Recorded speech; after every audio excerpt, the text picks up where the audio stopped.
Hey y'all, can't overdo it with lingering influenza here. In this video, I'm going to rank every piece of media that I got through in the final month of the year, December 2025, from worst to best. I really want to keep this one brief for a few reasons. Firstly, because influenza, strain A, if you're curious.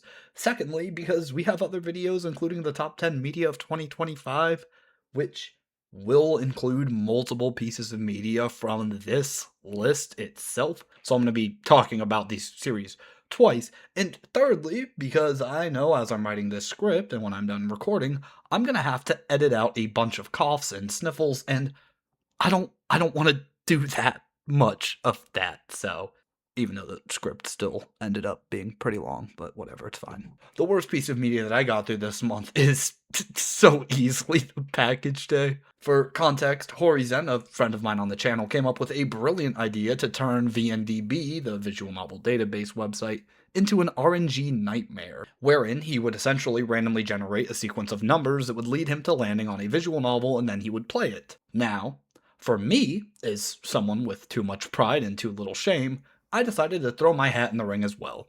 He landed on the package day, and I landed on another visual novel, which we'll talk about later. He insisted multiple times that I should not play the package day. Allow me to quote, "What the fuck am I reading? I genuinely want to stop reading." Followed by, "Dude, the package day, genuinely, I don't like to say this, especially since the message of the story itself isn't that bad, but this is the worst piece of media I've ever read." End quote. Now, Horizon has not had the displeasure of reading the Local Love trilogy yet, but yeah, the package day. It's not good. Now, granted, I don't think it's the worst visual novel I've ever read, and at the time of scripting, I've finished 75 of them, and, I mean, granted, it ranks 74 out of 75, but I think what's most important to delve into is the level of bad on display here. There are some pieces of media that are so bad they're good. Anyone who's watched Sharknado or The Room knows exactly what I'm talking about. The package day is not so bad it's good, it's just bad. Basically, for those who are just seething with curiosity, you are Raphael, a goat man who visits his, let's say, friend Andreas, a dragon man, and helps him with his work of delivering packages on a very busy holiday called Package Day. Who would have thought? It's a yaoi visual novel between a goat man and a dragon man. I could just end this entry here, but I'm going to keep going, with, I would say, two okay scenes. One being a depiction of Andreas having what seemed to be an anxiety attack, and another for Raphael in one of the two endings where he's out at a starry sky monologuing about how he wished the present could be forever. That's great. What's less great is the game gives you a choice to get either tea or drinks. Just get the tea. For the love of all that is holy, just get the tea, man. 3 out of 10. Moving on to number 11 is a series I can't believe I'm about to talk about on live video, and a series that a lot of you won't listen to me yap about because why the hell is this here? I have Minecraft Survivor Season 1 Sherwood here on YouTube by EliteChris35. So yeah, I watched the first 3 seasons this month. We'll talk about the others later, but I watched these as a kid back when Season 3 was coming out, which wasn't that long. It was 2017. That was... Wow, that was 9 years ago now. Okay. So yeah, it's been a minute. Anyways, I picked this up on a whim because when I drove out of state by myself this month, I ended up being in a hotel due to weather. And being holed up in a hotel room I didn't anticipate being in, I had literally nothing better to do and decided, screw it, let's just binge this show. I loved it when I was a kid, here we are. Now, Season 1 here is definitely rough. I remember getting up to Season 7 back when it was coming out, and Sherwood was my second to least favorite season back when. I'm gonna start spoiling now for literally anybody who gives a fuck. I guess skip ahead. But knowing that Poppy would dominate the season definitely worried me coming into the rewatch, but I actually liked it. Seeing the full dynamics of both tribes as a result of this, and seeing both Jack and Angie scrap their way through the game was entertaining. We also saw the duo of Andrea and Kyle, who, while not the most riveting, were still decent narrators. All in all, the season is just kind of fine. There are some growing pains in this season in particular, but it's not that bad and I enjoyed my time with it, 6 out of 10. Moving on to 10, we have the shortest entry on this list, Morimens Prologue. Morimens is a Lovecraftian-inspired gacha game, and you may be wondering, hey, what's this doing here? It's just a prologue and a super short one at that. And the answer to that is a lot less interesting than you would think. If I didn't include this, I would have 11 media, and that's a really bad number for the Mosaic agenda, so I included it. No, I'm serious. Let's see here. Ramona has a fine introduction. Leonora, the protagonist I chose, is fine. Doll gets introduced here. I mean, there's not that much to talk about, dude. They're like the aesthetics are really cool. I think the gameplay is actually kind of interesting, and it's it's fine for what it is. Um, Hopefully, I'll get to chapter 1 in January, maybe. I don't know. So my gotcha itinerary right now is that Limbus Company is my number one priority anytime there's new content, which at the time of recording, I just finished Canto 9 yesterday. It was great. Anyways, outside of that, I'm going to get through Punishing Gray Raven, chapter 17. I have a bunch of like extra story and event stories and all that kind of stuff to get through. After that, I'm going to go over to Amphorius in Honkai Star Rail. And then I'm probably just going to go back to Punishing Gray Raven because I really like that game right now. With Morimens here, I'm just kind of treating it like whenever I feel like it. I'm not really going to binge read it. I'm not going to have like a Morimens phase, or at least I don't plan on it right now. Where Punishing Gray Raven, I'm dedicating a lot of time to it, and I know where I'm going to stop at. Honkai Star Rail, I know I'm going to get to it, and I'm just going to read through Amphorius, and I'm going to cut it off again. Morimens isn't that. Morimens is just whenever I feel like hopping on, I'm going to hop on and I'm going to play the game and I'm going to enjoy the story for what it is. But regardless, maybe we'll see chapter 1 in January, maybe we'll see it in February, who knows, whatever. The prologue gets a 7 out of 10. Moving on to 9, and again, we have Minecraft Survivor, this time being Season 3, Ivory Coast, and this was a pretty fun season. At this point, the production quality has gotten better, and again, I'm going to start spoiling now for, again, literally anybody who cares. Skip ahead, I guess. We had the returnee tribe, which was pretty well cast, I think. Echo and Jakal were both super rootable this season. Dizzy was a fun presence. We did have a diminishing return from Bun Boy, but seeing Miller get another chance was fine.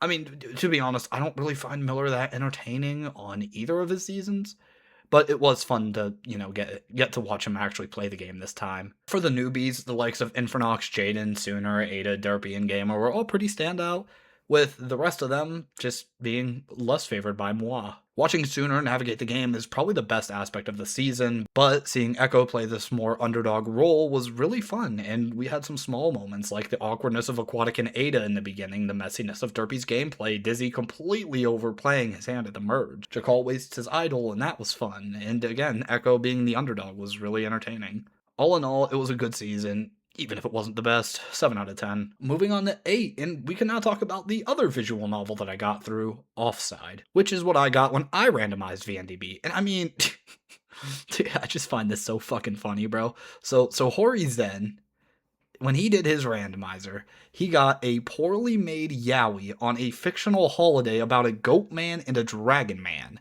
Meanwhile, I got murder mystery investigation on the death of a British football player with Yuri undertones. How the fuck did this happen? I really enjoyed my time with Offside. Linda was a solid protagonist. The little soccer minigame was certainly something, I guess. Although I didn't play it with the soccer minigame, to be honest, because I just wanted to read it. But anyways, the Emma ending was the best one, like, by far, 7.5 out of 10. Onwards to number 7, the greatest thing to ever exist. We have the one and only PGR. No, not Punishing Gray Raven. No, the real PGR, Panini Gray Raven, an official short chibi anime hosted on YouTube by the actual Punishing Gray Raven YouTube channel. It's incredible. Unironically, I enjoyed the hell out of it. Is the quality, the best ever? No, of course not. It's a fucking chibi anime. But the fact that this is official content is just so funny. I enjoyed the hell out of it. Episode 7 was peak. Absolute cinema. 8 out of 10.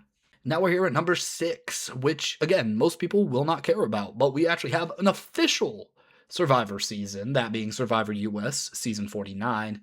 And I'll just be straight up, this is not the best of US Survivor by a long shot. Even by New Era standards, whilst I have this above both Survivors 41 and 42, it's probably around 44 for me, which does leave it relatively low, around like my top 35-ish seasons of this show in the grand scheme, I think. But with that being said, it's still Survivor. Survivor's just a good TV show. And I like a lot of seasons of the show, with there really only being 4 in the entire show that I'm not very fond of. And this is not one of those. The likes of Steven, Rizzo, Sage, Sophie B, and Savannah really made the season interesting to me and at least compelling. The rest of the cast was fine, though, just 8 out of 10. Now for the top 5, and we're sticking with Survivor for the last time in this video, the Minecraft version of it. And yes, I am putting this above real Survivor, and that's Minecraft Survivor Season 2 Rorema, which has one huge flaw, but it's still a great season. The flaw is the merge boot order. Like, I'm not going to sugarcoat it. It's rough. Where we end up with this season, really fun and hectic gameplay, great players throughout with the likes of Echo and Jakal, who we mentioned earlier. Then we also get the likes of All Ranks, who was fun. Caleb had moments. Nifty was a fun antagonistic figure in the game. Chris also had his moments. They all went out in the merge, leaving us with the final 3 of Vision, Ben, and Jerry, where all the great big players go out back to back to back, which does make for interesting gameplay during the merge, and it is a fun merge to watch. The problem is that none of those players get to the very end. Vision was a fun character, but a really terrible player. Ben actually wasn't that bad. I liked Ben, but he played a very second-in-command game. And Jerry, who was the most deserving of the 3 to win, I'm glad he got it, was just too under the radar to really care about, especially in comparison to literally any of the post-merge boots. All in all, this is a great season, but the boot order and the merge does bring it down a little bit, 8.5 out of 10. And now we're in the top 4, and I'm just going to spoil it. All 4 of these series will be in my top 10 media of 2025 video. Because of that, while I've been attempting to be brief, as mentioned in the intro, these are going to be more brief than I would like them to be because, I mean, spoiler alert, I've already started scripting the top 10 media video. We're going to go into more detail on that, so, yeah, sorry. But it is still going to be, comprehensive and stuff, but most of the yapping will be saved for that video. Regardless, at 4, we have an entry that I'm sure people will complain about being all the way down here, Clair Obscure Expedition 33. Now, full disclosure, I did debate this with the next spot, but 4 does feel right. I waited to play this game, giving my brother a choice, either wait until he visits on vacation and I'll finally play it, or play Limbus Company and then I'll play it whenever. Anyway, so once he visited, look, I'm really trying to get him on that fucking game, man. But regardless, once he visited, I knocked out the game after 24 hours of in-game time, and Expedition 33 is great. It's a very good game, especially from a narrative perspective. The gameplay was fun, especially with my Mael build that ended in her having a defense stat of 99, don't worry about it. What I cared about was the story. So, how was it? Again, it's great. It was really, really good, especially given the medium the story was being told through. However, I've read Umineko, which is Umineko no Nakokoro ni, for those that need to know, which unironically led to me figuring out most of the big twists that everyone hypes up. Now, granted, to talk around spoilers a bit here, I did successfully guess the ending of Act 1. I did have a general idea of how Act 2 would end ahead of time. I didn't get it exactly right, but I was pretty damn close.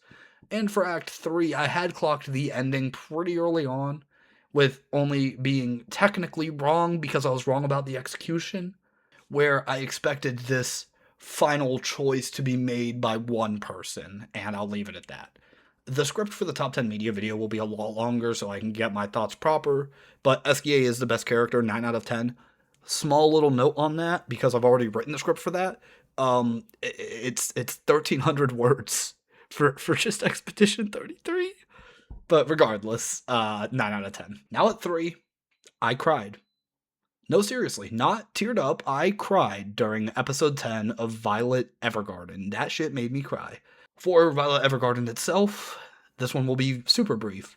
The animation is beautiful, the story is elegant, and the titular Violet Evergarden is a really great protagonist, and seeing her journey through the story was incredibly moving.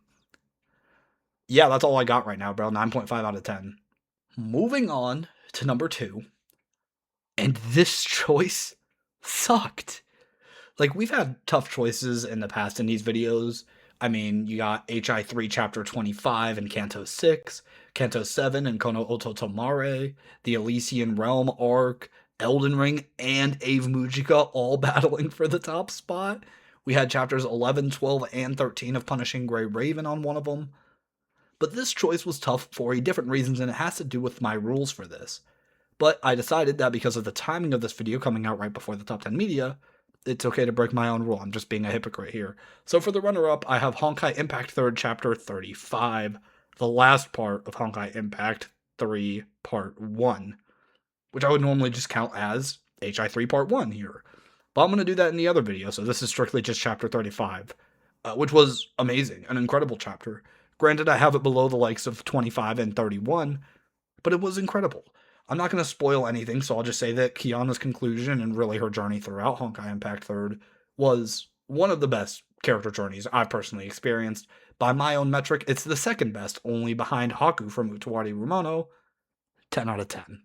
And for number 1, the best piece of media that I got through in December 2025 was Final Fantasy X. And if you're wondering, like, well, why did you break the rule? It was supposed to be like all of Honkai Impact 3rd, which we'll talk about at some point. I just really wanted to put this at number 1. This is a game I played years and years ago. I'm talking like 12, 13 years ago. Yes, I'm old. And I loved re-experiencing it. Tidus, Yuna, Lulu, Waka, Riku, Orin, and Kamari is just such an iconic cast. We even get the likes of Jet, Seymour, Unaleska, who are all also just really great. I'm going to really dive into this in the next long form video. I cannot wait to properly yap about this game and give it the flowers it deserves, because this has become my number 4 favorite video game of all time. I mean, for now. If you're very, very curious, Call of Duty Black Ops 2 is number 1, Limbus Company is number 2, and Bloodborne is number 3, with Final Fantasy X being just over there at number 4. Now it's time to go work on the other script now that I'm done recording this video. And then I also have the top 100 series, which I'm going to do something different than I said I was going to do. I am still going to put it all into one massive, probably 2 to 3 hour video, I assume. But I am doing it differently than I intended, where the original idea was going to be to make December 31st, 2025 the complete cutoff point. The list, the final, or the top 100, the final list of that would be finalized, and then I would just write the script accordingly. I don't want to do that. And the reason is because it would be less genuine. So I'm setting a new deadline, and I'm going to change the video title, I guess, where rather than it being my top 100 fictional series as of 2025, it'll be as of 2026. And the deadline for that video is going to be just whenever I finish the script in its entirety for that video, which you will be happy to know I am a whopping 5% done with. But up until the time that that script is done, I will be rearranging. The series will be moving around. The entries themselves will be moving around. I've already had to kick a series off of it because I finished The Greatest Estate Developer already this year, and that is going to be on that video. So I just wanted to, put that out there real quick. But again, I'm trying to keep this video short. I don't... Dude, there's so much coughing and sniffling you guys don't even know, and I can hear my voice giving out already because it's the most I've talked in days. So, that's all for now. Take care, y'all.